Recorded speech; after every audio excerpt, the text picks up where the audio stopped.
បងប្អូនថ្ងៃនេះខ្ញុំបង្ហាញរបៀបធ្វើ strawberry ក្រឡុកដែរនេះតំណងឲ្យគួរឲ្យចង់ញ៉ាំតែរូបមន្តនិយាយទៅហាងស្តង់ដារគេធ្វើថ្ងៃនេះខ្ញុំចែកម្លែកជូនបងប្អូនមកបងប្អូនមកដល់នេះ$20និយាយទៅខ្ញុំមានបានប្រមូលផលិតផលហើយប៉ុន្តែជាទូទៅបងប្អូនចូលហាង stand ដែរបងប្អូនតែឃើញ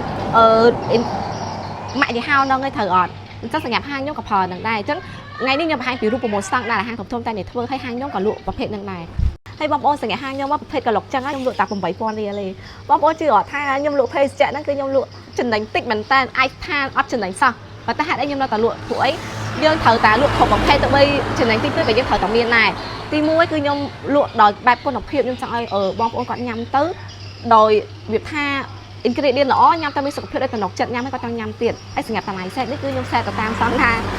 ហាងកាហ្វេរបស់យើងដែរតែហាងធំៗចឹងវីដេអូនេះខ្ញុំបង្ហាញពី strawberry ក្រឡុកបងប្អូនអរគ្នាថាមានគ្រឿងផ្សំអីគេខ្លះហើយក្រឡុករបៀបមិនដែលឆ្ងាញ់ប្រើ morning strawberry fruit mix និយាយទៅអានេះឆ្ងាញ់ប្រភេទនេះណាយើងប្រើ50 ml និយាយទៅមួយកែវពេញហ្មងហើយសម្រាប់គ្រឿងផ្សំបន្ទាប់ទៀតយើងមាន smoothie បែបយើងប្រើ30ក្រាមបងប្អូននេះយើងទិញនៅលើទីផ្សារបានក្រុមហ៊ុនអីក៏បានដែរវាយើងប្រើម្សៅទឹកដោះគោម្សៅទឹកដោះគោនេះយើងប្រើតែ15ក្រាមទេណាសម្រាប់ទឹកត្រជាក់ចាំបាច់មែនតើគឺយើងប្រើ100 ml ហើយនឹងទឹកកកមួយកែវពេញទឹក strawberry មុនគេ50 ml មកសាច់ក្នុងហ្នឹងហ្មង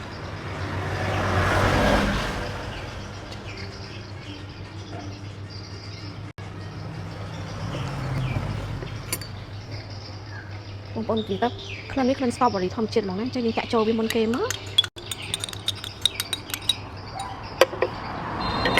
បន្ទាប់មកយើងចាក់ទឹកត្រជាក់100 ml ឬក៏2កែវណា1 2អូ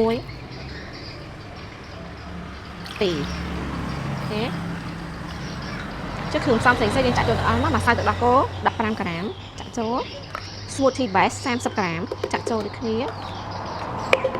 តបមកតកមួយកែវពេញអូខេបងប្អូនបញ្ជាក់ទេសសម្រាប់ម៉ាស៊ីននិយាយទៅម៉ាស៊ីនកាន់តែថ្លៃក្រឡុកកាន់តែឆ្ងាញ់ព្រោះអីវាក្រឡុកទៅបាន smooth ល្អមែនតើនិយាយទៅគ្រាប់វានឹងល្អិតហើយមានចូលជាតិឆ្ងាញ់ហ្មងចឹងថាបើសារម៉ាស៊ីនកាន់តែថ្លៃវាកាន់ទៅកាន់តែមុតល្អនឹងយើងចាក់ចូលកែវយកឌីគាត់ពីទៅឲ្យអ្នកញ៉ាំគាត់មានអារម្មណ៍ថាអូយហើយខ្លះចឹងណាអញ្ចឹងយកទឹក strawberry ដែលយើងមានស្រាប់ហ្នឹងចាក់ឌីគាត់តិចមកអូខេអុកវាតិចមកដើម្បីវាបានហ្មងឡុកកដាដើម្បីឲ្យវាបានមកទាំងអស់ហ្មងបងប្អូននិយាយទៅភេសជ្ជៈនេះយើងញ៉ាំមកដូចក្រែមអញ្ចឹង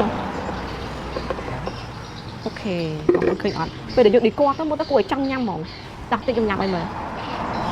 ជើបងប្អូនមើលសាច់ strawberry ដែលយើងក្រឡុកហើយបងប្អូនពេលដែលបងប្អូនញ៉ាំទៅមានអារម្មណ៍ថាដូចក្រែមអញ្ចឹងក៏ពិតជាស្អែកអត់ទេគឺយើងយកតកកក្រឡុកជាមួយនឹងមីណុយ ingredient របស់យើងអញ្ចឹងប៉ុន្តែពេលញ៉ាំទៅអត់មានថាខាំត្រូវតកកឈប់ទេអត់ទេញ៉ាំចេះមិនឆ្ងាញ់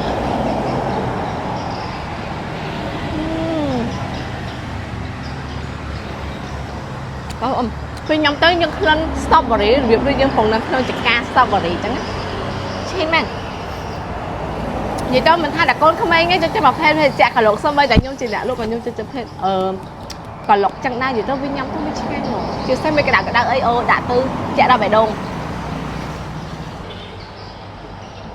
តែវីដេអូខ្ញុំមានប៉ុណ្ណាបើសិនជាបងប្អូនចូលចិត្តជួយ like និង share ខ្ញុំផងដើម្បីខ្ញុំមានកម្លាំងចិត្តធ្វើវីដេអូផ្សេងៗចែកម្លែកទៀតអរគុណបាយបាយ